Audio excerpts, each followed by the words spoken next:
Some tourists were injured in the accident when a carriage came off rails during rush hour yesterday evening. The crumpled wreckage has been cordoned off as investigators sift through it, with the Lisbon Mayor Carlos Modeus saying that the city needs answers. And that's your news for now.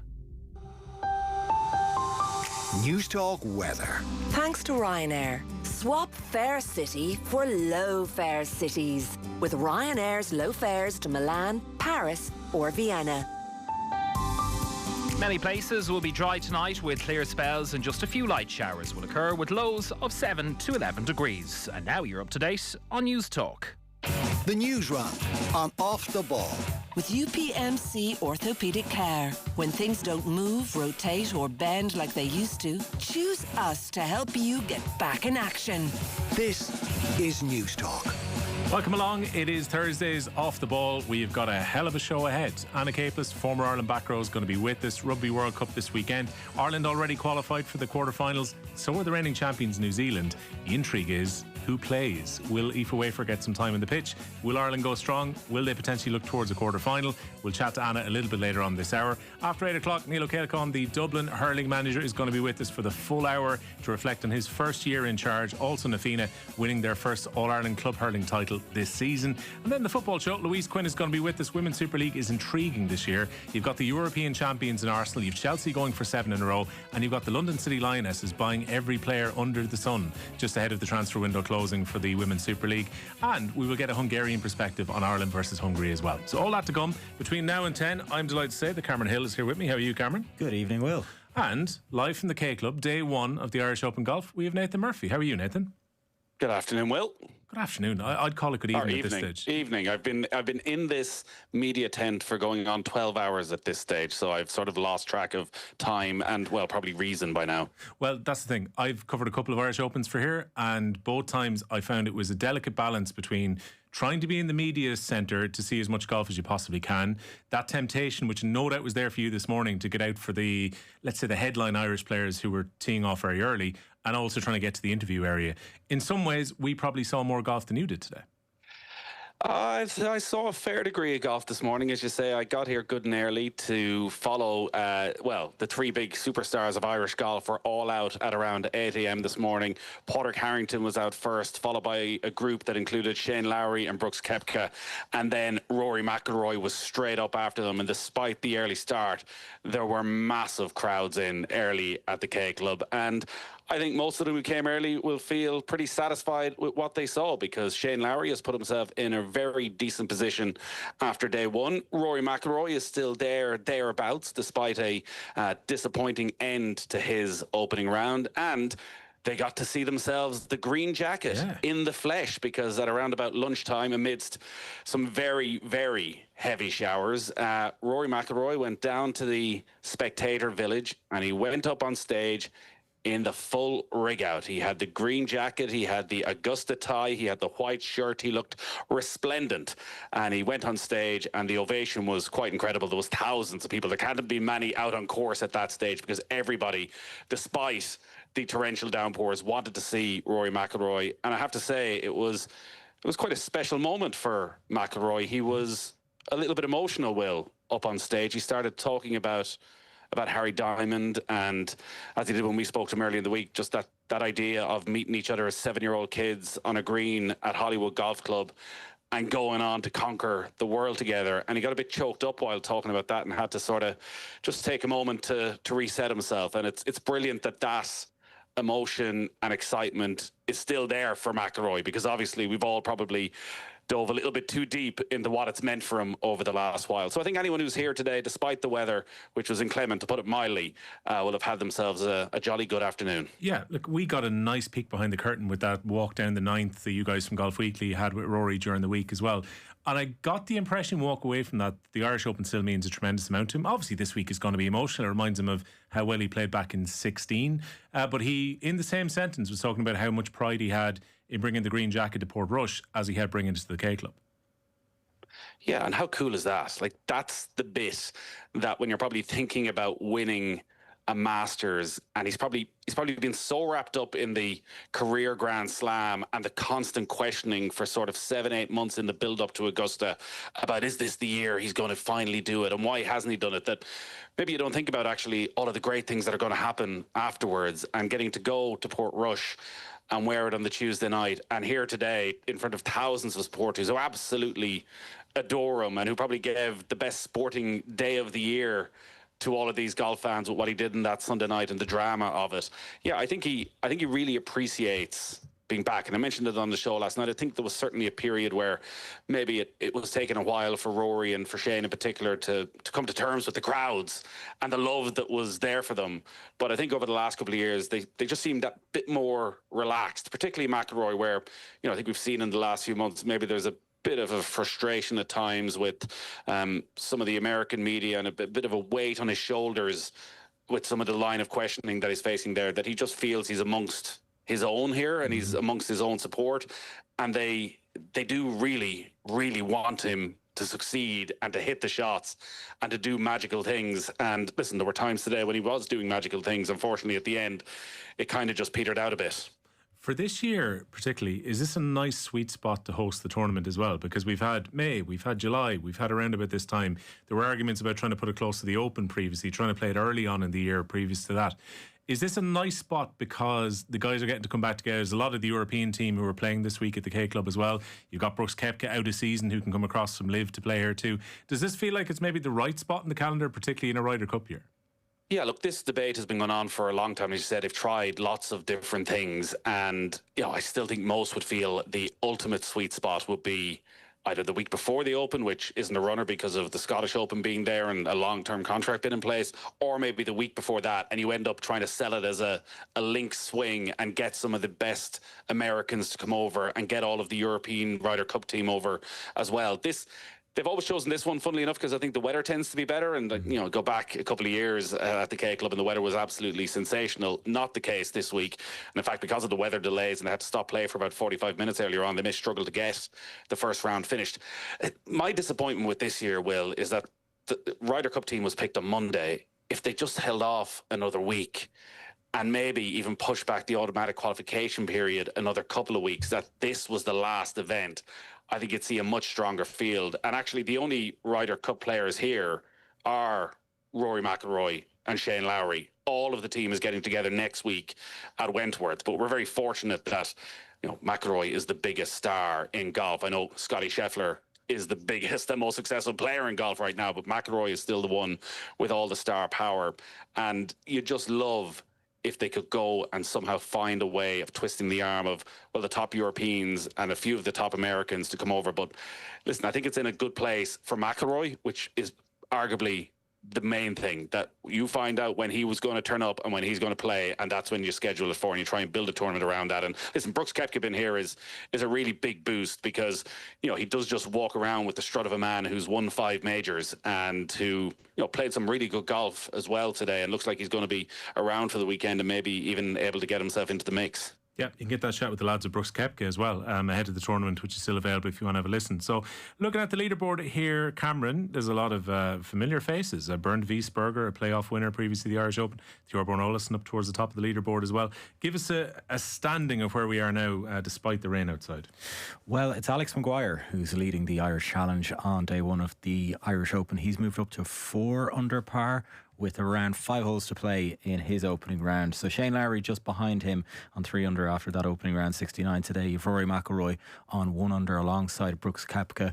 Padraig Harrington is 2 over. He was one of the early starters today, while in the last few minutes Seamus Power has come off the course. He's finished for level par today. It's Nacho Elvira, the clubhouse leader. His brother Manuel joined him briefly at the top of the leaderboard, but he's dropped back to 2nd today, so he's the man to catch on 6 under. All right, Nathan, we'll hear from Shane Lowry and Rory McIlroy in a second, who you caught up with after their rounds, but I saw Lowry finishing out really well earlier on. McIlroy will be disappointed. He gave a couple of shots back to the course on the 7th and 8th. He started on the back 9, so he'll probably be a little bit disappointed with his finish, but Lowry finished out very nicely earlier. Yeah, just before we get to Shane Lowry, let's, while we're here on Thursday evening, and look at the top Irish man on that leaderboard, who is Alex Maguire.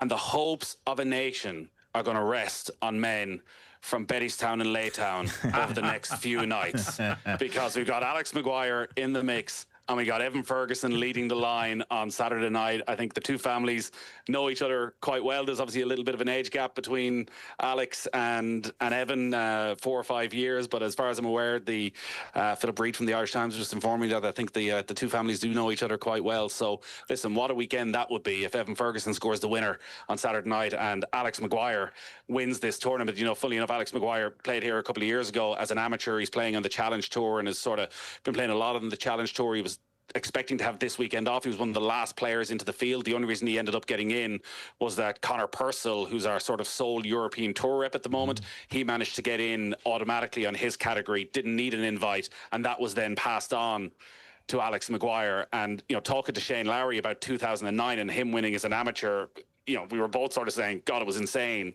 And you would sound a bit mad to suggest this week that an amateur could win.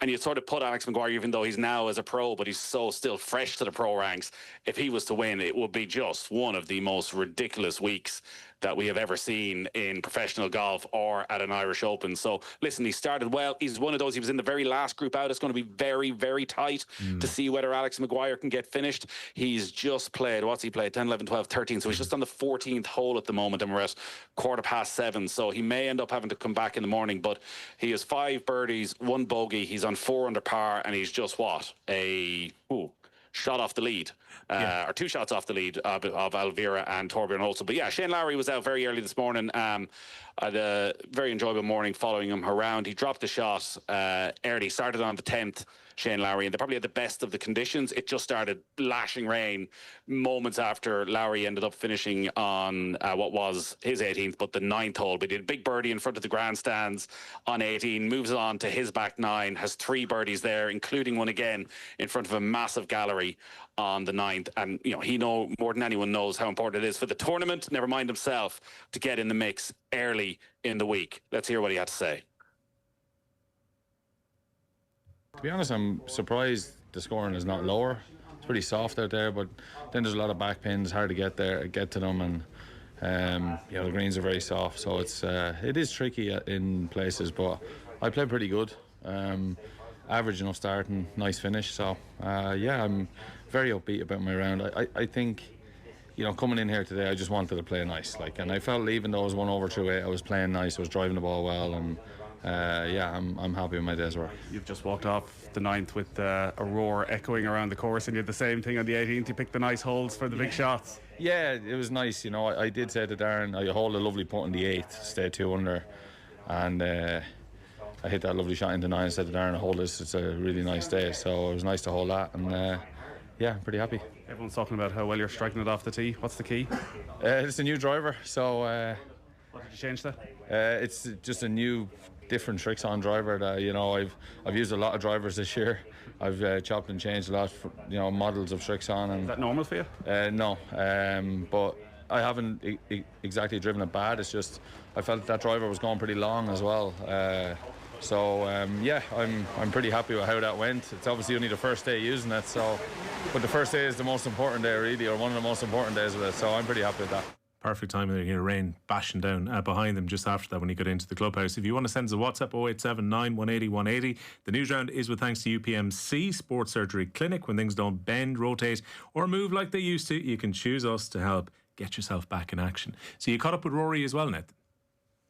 Yeah, so Rory ended up being put on the clock, as we're going to hear in a moment. So 2 players he played with had a really, really bad day, including Tristan Lawrence, who won last week on the European Tour, but blows hot and cold and was bottom of the leaderboard after the early starters, and there was obviously massive crowds as well. And McIlroy was going along very nicely. He got to 3 under par on a couple of occasions, and then I was watching him on the 7th hole, which you'll have heard Paul Carrington say yesterday he feels is the best par 4 in all of golf. It's an incredibly tough hole. McIlroy hit a sensational drive straight down the middle, probably left himself 125 yards, but both of his playing partners went in the water. He ended up having a really long wait before hitting the approach, went over the green slightly, sort of duffed the chip, dropped the shot there. Similar thing ended up happening then on the par 3 8th, and suddenly he's back on 1 under par.